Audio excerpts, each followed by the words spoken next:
Jack the Ripper, the most brutal serial killer in history. He covered the mouth, exposed the throat, cut them twice, left to right. 1, 2. Savage, sadistic. Poor lady was gutted like an animal. He's gotten away with murder for over 100 years. Now, one of America's greatest cold case investigators has reopened the file. For any detective, this is truly the Holy Grail. Uncovering a trail of new evidence that leads him right here.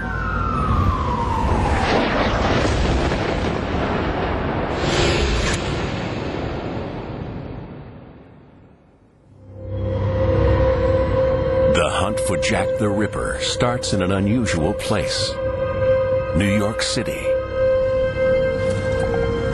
I've seen people with their heads cut off and put in other people's laps. I've seen infants thrown down garbage chutes. People buried alive. I've seen some of the most gruesome stuff you can imagine. Ed Norris is an investigator who spent his whole life solving horrific crimes.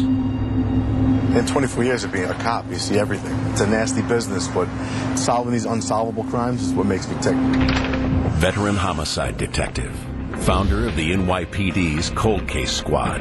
He solved his first 27 murders in just 6 weeks. Now he's facing an even tougher challenge, a 125-year-old cold case. It's one of the most shocking cases, not just in New York City's history, but in American history.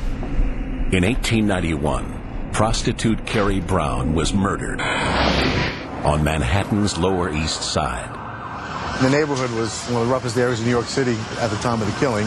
And as you can see, in over 100 years, not changed a lot for the better. You do not want to be walking around here by yourself at night. A century ago, prostitutes openly worked the bars here. Among them, 56-year-old Carrie Brown, a failed actress the locals called Old Shakespeare. So this is the spot. A little over 100 years ago, this is where Carrie Brown was murdered. 11 p.m., April 23rd, 1891. Carrie Brown takes a customer back to a Fleabag hotel that stood on this corner. The East River Hotel. It was a rundown brothel on a street of rundown brothels. Back then, it's $0.25 for the room, 50 cents a trick. But on this night, a stranger will put Carrie Brown out of business for good. The case is never solved. The only clue the killer leaves is his uniquely disturbed method of murder. It makes me sick to think that someone got away with murder on my streets even 100 years later. I want to find the guy that did this and expose him. There's no forensics, no witnesses. All Ed has to crack this case is a 125-year-old paper trail. I've reviewed hundreds of cold cases, and the first thing you do in every cold case is pull a case folder and read it. New York's Municipal Archives. Whatever's left of the Carrie Brown file is here. This is the death certificates for New York County at the time. As she is, Carrie Brown, 1891. Carrie Brown was an English immigrant. After the death of her husband, poverty forced her into prostitution. And this is the intact photo of the woman that was horribly murdered. It always gets me emotionally when I used to investigate these. You try to keep yourself professional and distant, but whenever I'd walk into a murder scene and there were photos on the dresser or whatever of the people with their families, it just really gets there. When the body is discovered, the local coroner is called in to survey the carnage. These images of the murder were taken at the time. They are so shocking that we can't show you them in their entirety. This is how she ends up. These look like mortuary photos. If she was alive during this, she was tortured. If she was dead, she was mutilated. And it's just, nobody should go like this. Nobody. According to the autopsy, the murderer had a 3-stage MO. Strangulation, ripping open the body, and astonishingly, scattering the entrails on the bed. I've seen prostitutes mutilated, but I've not seen cases like this. It's a very unique method of operating. The poor lady was gutted like an animal. Oh, wow. Amazing. The coroner's report sent the press wild. They jumped to an extraordinary conclusion. A British serial killer was on the loose in New York. The leap was made that this was the work of Jack the Ripper. Amazing. Was this just press hysteria or even a copycat killer? Could the Ripper have traveled 3,000 miles across the Atlantic from his old killing ground? In 1891, Jack the Ripper was the world's most famous killer. He had terrorized London in a series of hideous and highly distinctive murders. To an expert eye, every serial killer has a signature. With Jack the Ripper, it's as good as his fingerprint. His victims were always prostitutes. He strangled and cut the throat, ripped open the body, removed their entrails, just like the New York victim, Carrie Brown. If I were investigating both murders at the same time in the same city, I'd be looking same victim, same type victim anyway, same MO, same signature. To me, same guy. The obvious question is, could Jack the Ripper have come to New York City? The key in all cold cases is finding the clues missed by the original investigators. You often need to re-examine the basic evidence. It's amazing what a fresh pair of eyes can do for a case. Ed wants a new take on the old autopsy. Did the investigators miss anything at the time? She hasn't just been killed. Once he's killed her, he's continued to work on her body, to do things to her after her death, to open her up. I mean, he's torn her apart and played with her. Dr. Jonathan Hayes, Manhattan's senior medical examiner, has examined thousands of murder victims. He shows Ed a vital detail. This doesn't look like an accidental injury. I mean, the two limbs of the X are approximately the same length, and it's a very neat, clearly cut X. So I think that looks like a deliberately inflicted injury. A little like a marking or something. Yes. Yeah. For some reason, he wants to leave this. Exactly. I don't know mark. the significance of the X. The X can be very significant. A lot of serial killers like to leave their marks. They'll do something at the crime scene. They'll mark the victim. They'll have unique methods of operation, MOs. And they want the attention. They crave it. And sometimes it gets them caught. The old files have yielded another detail that's caught Ed's expert eye. Incredible. A letter to the NYPD with a sinister warning. You think that Jack the Ripper is in England, but he's not. I'm right here.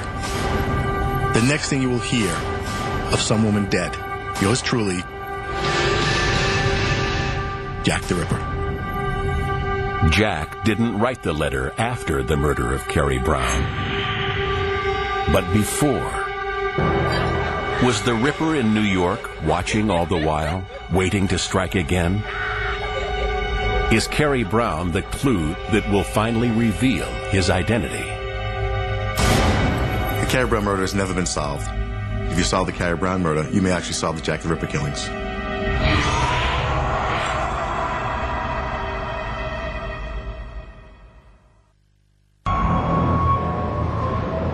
Cold case investigator Ed Norris is on the hunt for the infamous serial killer, Jack the Ripper. Jack the Ripper is the ultimate serial killer. He's one of the worst killers in the history of the world. And for any detective, this is truly the Holy Grail.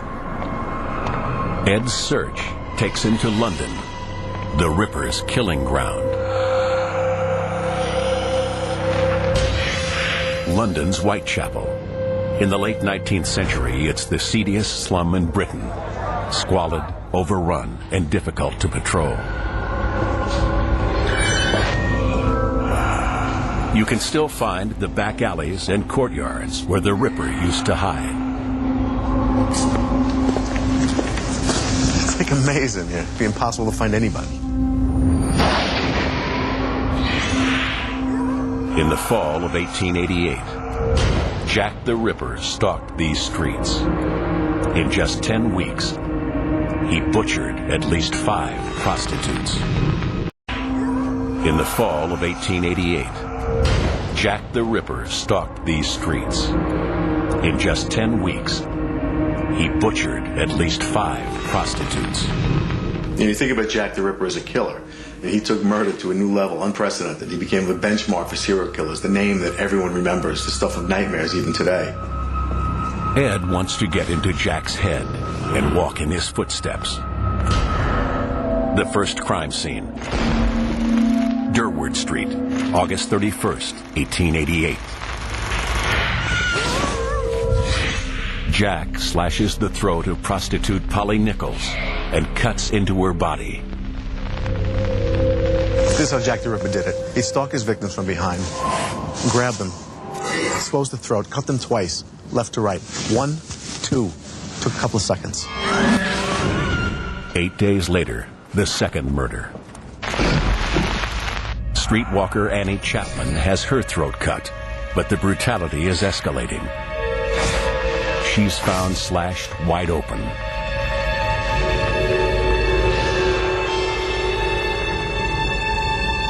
The crime scene, Hanbury Street. Back then, it was a place full of courtyards, back alleys, dark. A great place to evade being detected, much like places I've worked with back alleys like Baltimore. Criminals use local knowledge to get away with their crimes. It's exactly what Jack the Ripper did. Jack's victims knew the maze-like streets. Ironically, it led them straight to their deaths. Prostitutes, even today, by nature of what they do, they take their clients to very dark, hidden places to do their work. So basically, the prostitutes did the work for him. They actually took him to the best place for him to kill them. But London is a busy city, with people on the street 24 hours a day. Is it really possible no one ever saw Jack? Why are there no witnesses? To find out how Jack got away with it, Ed visits an old London dungeon to see what conditions were like in 1888. London in those days, much like this location, very, very dark. No ambient light, no store windows, things like that. And you couple that with the fact that people used very low quality coal to heat their homes and pumped out tons and tons of thick black smoke, essentially putting a black curtain over the city. Let me show you something amazing. Watch this. You can't see me. I'm killing her right now. This is what Jack the Ripper did. This is how easy it was. He's what I call an organized killer. He took advantage of the conditions of the time. Brilliant and very easy. Next, prostitute Elizabeth Stride has her throat slashed. But this time, something's different. Yeah, Liz Stride isn't cut open. It's like he was interrupted. Jack flees the scene. 30 minutes later, a mile away, he goes on the hunt for victim number 4. But how does he get that far, covered in blood, without attracting attention?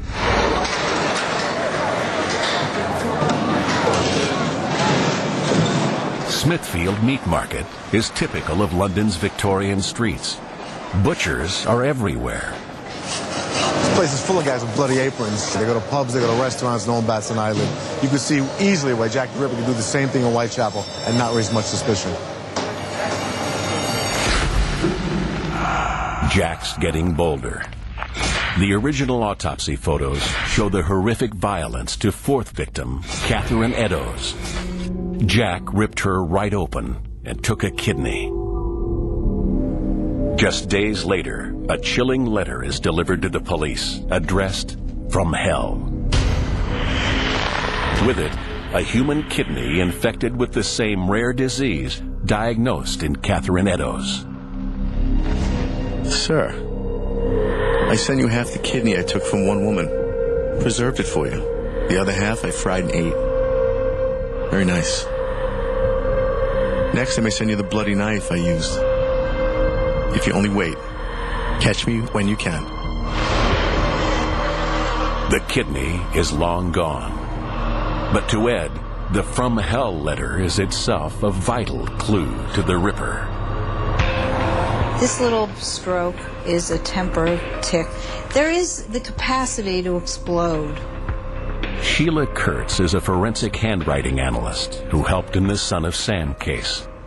These buckles on the K's and these big K's is someone who has a lot of defiance and Now, this is interesting. You see this stroke over here? It's called the breakaway stroke. And that's taking the initiative. So he can take the initiative. If something comes up, he sees the opportunity, he can do it. There are such serious problems in here that I don't think I'd want to be in his company. No. No. You wouldn't be eating kidney with him. No. There's such confusion here. And there's something so wrong that it would affect him mentally. So it probably is from hell. The nightmare grows with every murder. With Mary Kelly, his fifth victim, Jack the Ripper will perfect his signature method of killing.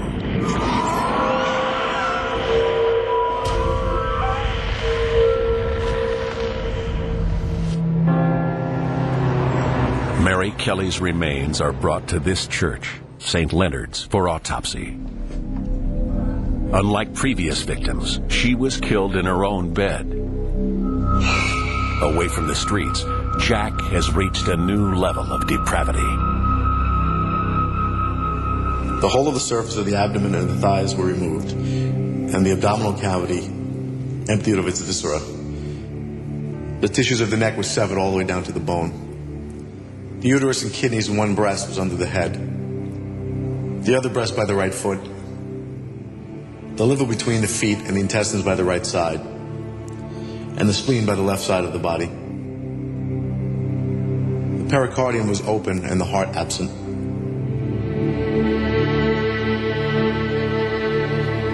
Makes me sick. It's just gruesome. He just absolutely destroyed this woman. Worse than I've seen an animal butchered. He's a sick puppy. He's a sick man and does terrible things to people.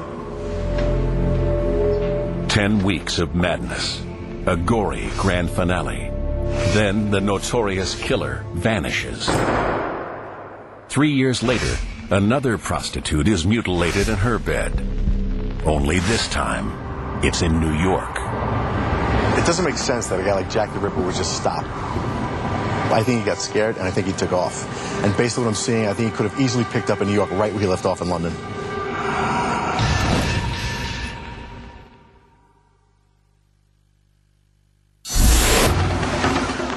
August 7, 1891.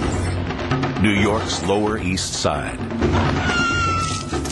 Another prostitute is savagely murdered, pulled from the East River, unidentified, mutilated, just like Carrie Brown. This particular case is of obvious interest because it's in the same city where Carrie Brown was murdered.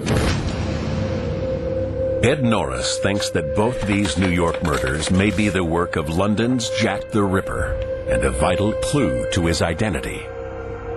Ed is determined to catch the killer. Let me put it this way. If someone in your family was a victim of crime, your wife, your mother, your daughter, you'd want me to have the case.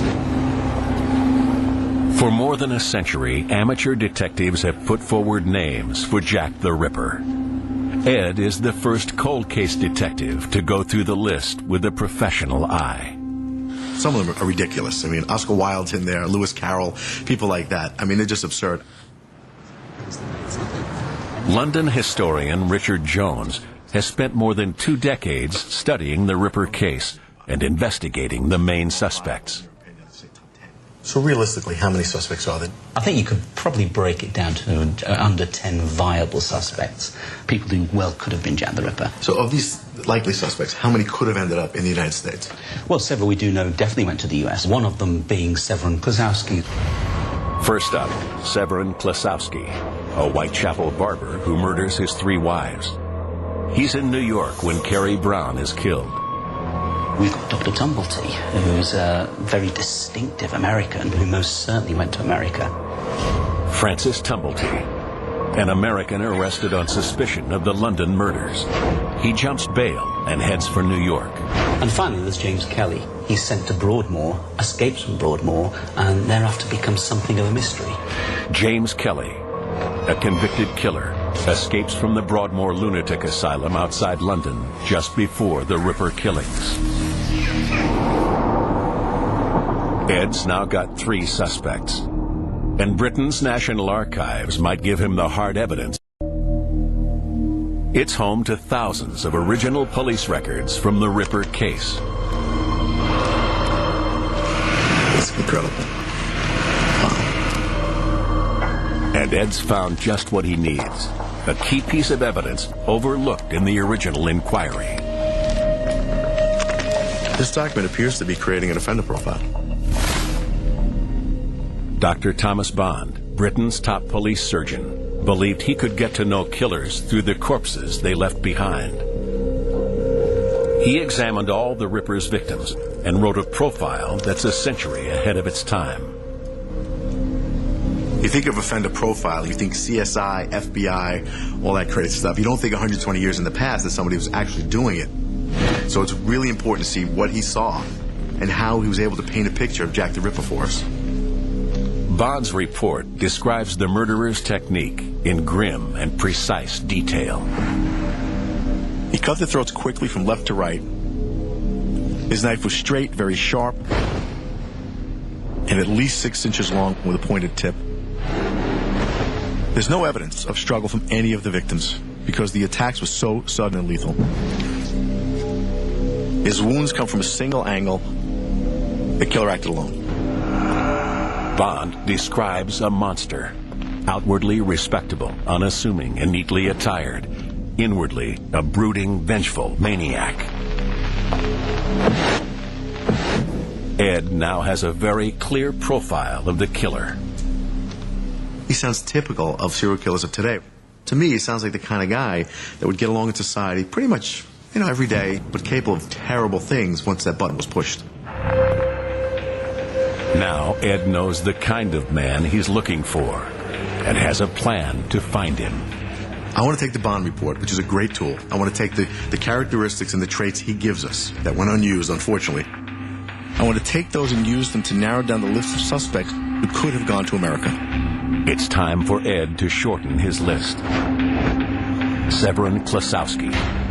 Although he's a killer, and he's put to death for it, he kills his wives by poisoning.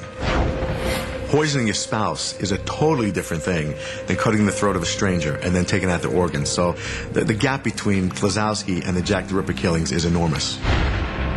Francis Tumblety. I don't like Tumblety. He had no violent history. He certainly had no violence toward women anywhere in his record. I just don't get it. And then you couple that with the fact he's enormous. He's very tall for that time in history. He's got an enormous mustache. He's a crack doctor. He's a character. He's somebody that really, really sticks out. So certainly now someone's going to blend into society. So this guy ain't your guy. That leaves James Kelly. As a young man, he escaped from a lunatic asylum and was a named suspect in the Ripper inquiries. A light bulb goes on for somebody because right after Mary Kelly's murder, very shortly thereafter, the police go out looking for Kelly. So that tells you something. Somebody was looking this guy very hard. Before the police get close, Kelly flees, and they lose interest. But that's not good enough for Ed. Kelly is now his prime suspect, but Ed knows there's a long haul ahead. I'm interested in Kelly. I got to know more. What was his mental state? Was there any medical reports about his mental capacity? Could he be a serial killer? And did he go to New York to kill Carrie Brown? Is this the face of Jack the Ripper?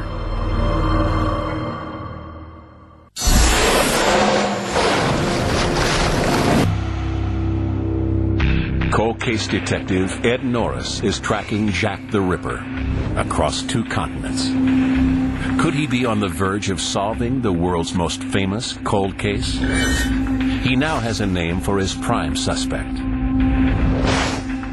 James Kelly, convicted killer, psychiatric patient, escape artist.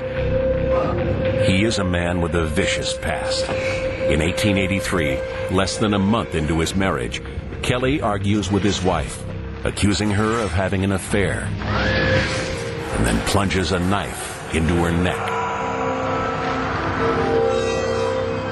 To track his suspect, Ed travels to Kelly's last known address, the Broadmoor Lunatic Asylum outside London, home to Britain's most dangerous criminals. Kelly's in Broadmoor for killing. We know he's a killer. He's killed his wife. So I know some. I need to know more. What kind of state of mind did he have? Does he have the capacity to be a serial killer? And beyond that, where was he? I know he's on the run, but where exactly? Here, Kelly's psychiatric report has been sealed for over 125 years. But now, Ed has unique access. I couldn't tell you how excited I am, because his Broadmoor file is extremely important to this investigation. The documents revealed that Kelly was sentenced to hang, but then events took a crucial turn. His boss came forward with new evidence about Kelly's disturbed state of mind. When I arrived, I found him lying on a couch. When I spoke to him, he scarcely seemed to understand what I said to him and complained of great pains to his head. He would drop his tools and begin muttering to himself as though his mind was wandering. In fact, it seemed to me that he had completely lost the use of his mental faculties. A doctor decides Kelly is insane, and he's sent to the Broadmoor Lunatic Asylum. The psychological report was amazing. You look at what the doctor said about him. He was capable of fits of explosive rage without much provocation. He sounds typical of serial killers of today, where people actually function in society, but do awful things when they're actually killing people. So to me, he fits. I like Kelly. He's got a lot of things to like as a suspect. In the asylum, Kelly is a model patient, playing his violin and working in the carpentry shop. But privately, he's a man obsessed with a secret plan. One of the most interesting things I find out about Kelly is the way he actually escaped. He didn't just jump a fence or grab a laundry bag. This guy took a piece of metal and fashions a key that allows him to escape. So it tells me, if nothing else, this guy's no dope. He's very cunning, and he planned this escape for a long time. Though every cop in Britain is looking for him, Kelly disappears for the next 40 years. Then, in 1927, an aging James Kelly appears at the door of the Broadmoor Asylum. The obvious question is, what's Kelly been doing for the past 40 years? You know what? He answers that question himself. A record of Kelly's extraordinary confession survives in the archive. Ed Norris is the first detective to investigate it. It describes a man deeply uncomfortable with society. I can't explain this, but I know that it could not click on with most people in the outside world. I had to contend with all the time with envy, jealousy, and malice. Kind of thing has become horrible because of all kinds of skank. It refers basically to women of low moral character, be a prostitute or the like. He says here, been on the warpath since I left Broadmoor Asylum. And the word warpath to me speaks volumes about what he's doing. He's paranoid, he's got delusions, he's already killed somebody, he's confined to a mental hospital, but is cunning enough to escape. He sounds like, a real classic example of your serial killer. Then Ed finds a small but critical detail. Kelly's job. I learned in the case file that Kelly is an upholsterer. To Ed, this reveals a vital piece of the puzzle. The murder weapon. Oh, my father was a butcher. He sharpened our knives every day in the house. The knives have to be sharp, so they cut through quickly and save time. Right. And were these something that'll be used at that era? Yeah, these are probably right at the right sort of time. They've got a nice long curved blade which will aid slashing away the fabrics. If you're an upholsterer, you're going to be good with a knife. You're going to be strong. You're going to know how to use this tool, and you can certainly use it as a weapon.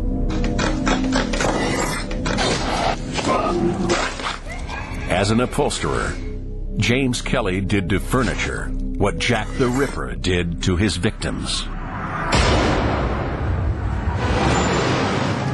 Ed's closing in on his suspect, and Kelly's confession contains one more secret. He admits after his escape, he goes to London. It's 1888, the year of the Ripper. I think this guy is great for Jack the Ripper. You have a guy that's committed a murder with a knife by killing his own wife, by cutting her throat, and he tells us that he goes to London, which is perfect because it's just in time for the beginning of the Ripper killings. Immediately, there's a spate of attacks on women. Annie Millwood, stabbed repeatedly. Ada Wilson, slashed in the throat. Martha Tabram, stabbed 23 times. It's as if the guy's learning. 23 times. It's as if the guy is learning a craft that he loves, and he gets better at it every day. This looks like the Ripper's early work to Ed. By the time he gets to Mary Kelly, this guy's at the apex of his game. When he has Mary Kelly in a locked room, he kills her. He totally destroys her. Whatever motivates him, as sick as it sounds, it's clear that he enjoyed himself fully at this point and spent a long time with the body. For him, this is the pinnacle of his killing career. A few days after the last victim is killed, the police go to James Kelly's old address, where he murdered his wife, but he's not there. There's no follow-up. The police are overwhelmed by the Ripper crisis, and the case against Kelly goes cold. I have seen this literally hundreds of times. You have to be relentless in your pursuit. You have to go to many locations. You just don't go to his last address and give up. If I had heard about James Kelly as a suspect during the Jack the Ripper case, there wouldn't have been a door on the hinges in London. I would have been to every address he could have possibly been at. Everybody who might have known his whereabouts would have been arrested or at least questioned, and questioned thoroughly about where he could have been. No stone would have gone unturned for this guy. I don't know why it didn't happen, frankly. Kelly disappears, but his confession tells us very clearly where he went. America.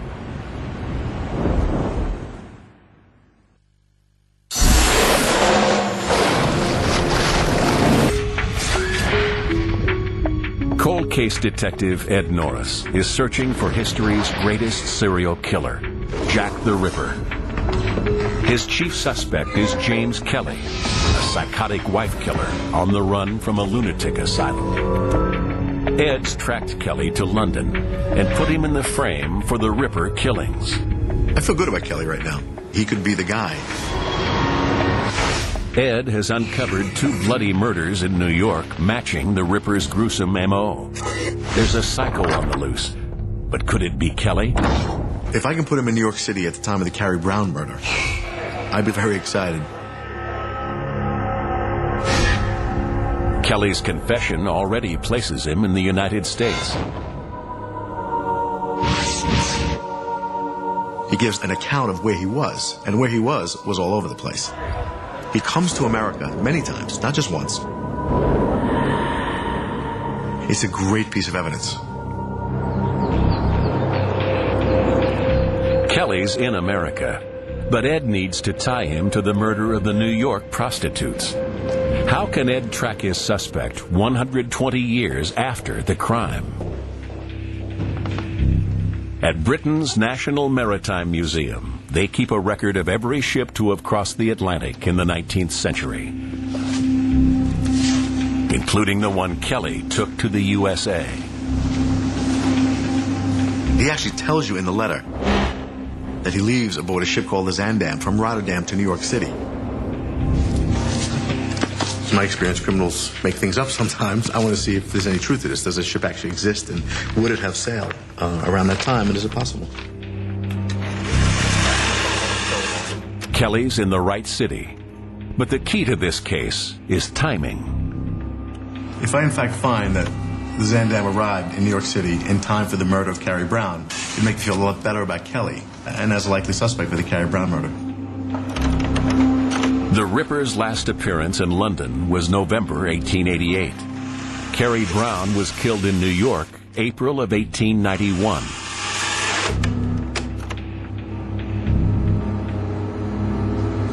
Zandam, there we go. All right. Zandam, Rotterdam. There it is. Got it. Tells me the Zandam went from Rotterdam to New York in time for the Carrie Brown murder.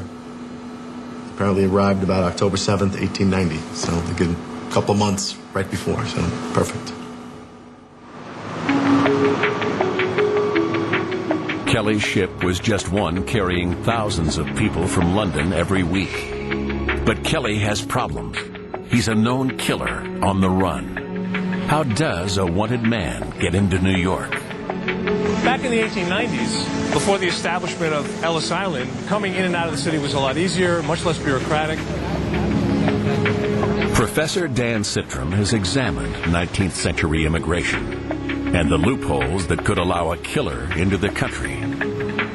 Before passports, before driver's licenses, photo IDs of all kind, people could come and go in a much more easy fashion. You could totally start your life over. That's right, and that was the attraction of a place like New York for an awful lot of people who were trying to remake themselves, trying to escape a crime or whatever it might be. To help him blend into the crowd, Kelly changes his name to John Miller, one of the most common names among immigrants in America. He becomes one of thousands of John Millers. It's like a disguise. The guy clearly knows what he's doing, because it's a classic trick for people on the run. And then he can disappear in New York. He's able to get work. There's an upholstery trade there, so he's got money.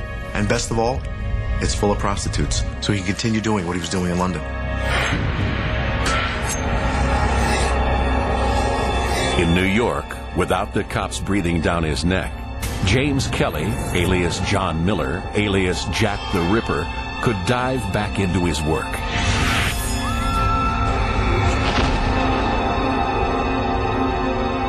And knowing Kelly's history, Ed now discovers a new pattern to the killings. One that may explain the X that was carved into New York prostitute Carrie Brown.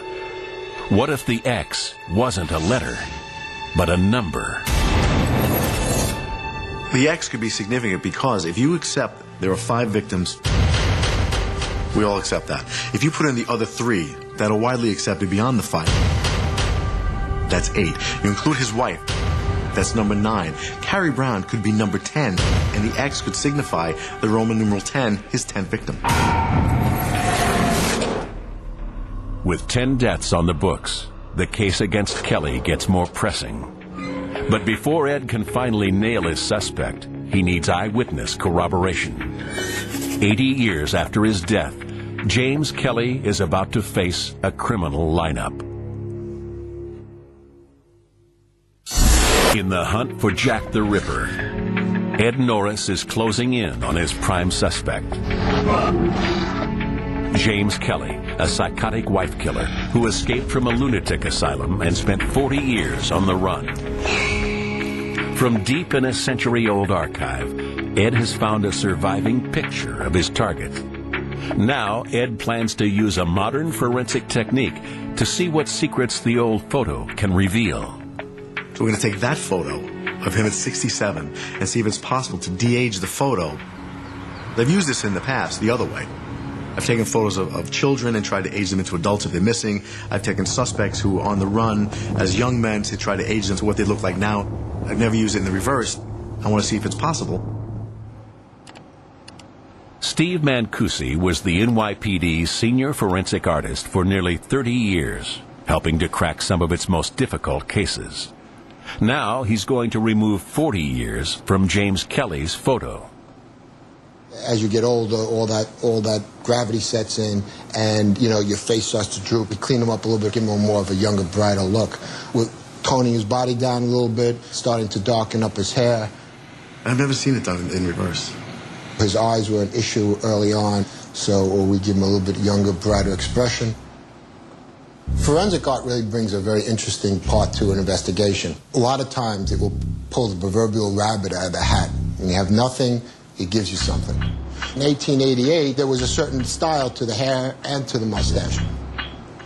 And there he is as a younger man. Ed's next step, put Kelly's face next to the Ripper's. Steve Mancusi pulls up the best image we have of Jack the Ripper. 19th century witness statements had enough detail to produce a modern sketch. It shows a man in his early 30s with a mustache and hat. He seemed to be wearing one of these felt hats. That's how the witness saw him. So let's take Kelly and put a similar hat on him so we get the sense of how he may have looked. Jack the Ripper, side by side with the young James Kelly. That's amazing. Just so afraid it's going to be completely different. This could hit home run status. Now I feel better than ever about this guy. As we say in the police world, he looks good. And I think we may have actually put a face on Jack the Ripper.